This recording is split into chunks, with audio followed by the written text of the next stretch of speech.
لڑکے اور لڑکی کی تنہائی میں باتیں نہیں ہونی چاہیے، ٹیلی فون پہ لمبی لمبی گفتگو درست نہیں، چیٹنگ درست نہیں۔ آپ صلی اللہ علیہ وسلم نے فرمایا عورتوں سے تنہائی میں ملاقات کرنے سے باز رہو۔ پھر اسی طرح ہاتھ میں لانا یا خود انگوٹھی پہنانا، یہ باتیں بھی درست نہیں۔ نبی صلی اللہ علیہ وسلم کا ہاتھ کبھی کسی عورت سے نہیں چھوا تھا۔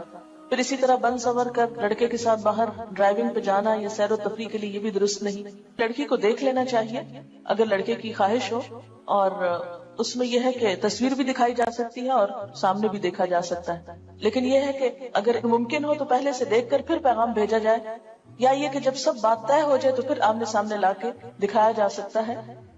آپ صلی اللہ علیہ وسلم کو حضرت عائشہ کو دکھایا گیا تھا خواب میں۔ نبی صلی اللہ علیہ وسلم نے فرمایا کہ 4 چیزیں خوش قسمتی کی علامت ہے: نیک بیوی، کھلا گھر، نیک ہمسایہ، اچھی سواری۔ اور 4 چیزیں بدبختی کی علامت ہے: بری بیوی، برا ہمسایہ، بری سواری اور تنگ گھر۔ عورت سے 4 چیزوں کے پیش نظر نکاح کیا جاتا ہے: اس کے مال و دولت کی وجہ سے، حسب نسب کی وجہ سے، یا خوبصورتی کی وجہ سے، یا اس کی دینداری کی وجہ سے۔ اے انسان، تیرے ہاتھ خاک آلود ہو، دیندار عورت سے نکاح کرنے میں کامیابی حاصل کرو۔ ہمیں سوچنا چاہیے کہ آخر اللہ کے رسول صلی اللہ علیہ وسلم نے دینداری ہی کو کیوں دیکھا اور کیوں معیار بنایا؟ آپ نے فرمایا مسلمانوں میں غریب لوگ مالداروں سے 500 سال پہلے بہشت میں جائیں گے۔ آپ نے فرمایا ہر امت کے لیے ایک فتنہ ہوتا ہے، میری امت کا فتنہ مال ہے۔ پھر ایک اچھے ساتھی کے لیے دعا بھی کرنی چاہیے، استخارہ کرنا چاہیے، چھان بین یا معلومات لینی چاہیے، اور اگر پہلے سے معلوم ہو اخلاق اور کردار کا تو مزید تجسس اور پیچھا نہیں کرنا چاہیے، کیونکہ کوئی بھی انسان فرشتہ نہیں ہوتا، دنیا میں فرشتوں کی تلاش محال ہے۔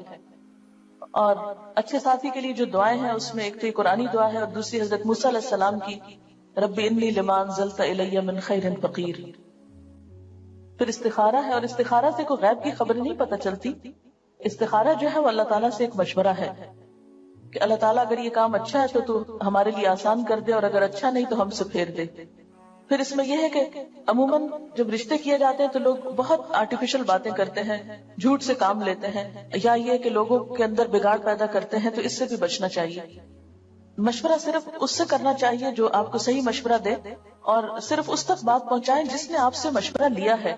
یہ نہیں کہ آپ irrelevant شخص سے پوچھا، پھر اس نے ایسی باتیں آپ کو بتائیں اور پھر ان باتوں کو کھولنا شروع کر دیا اور رشتہ لیتے لیتے لوگوں کو آپس میں لڑا کے اور فساد ڈال دیا۔ یہ عموماً جو ہمارے یہاں دیکھا جاتا ہے وہ درست نہیں۔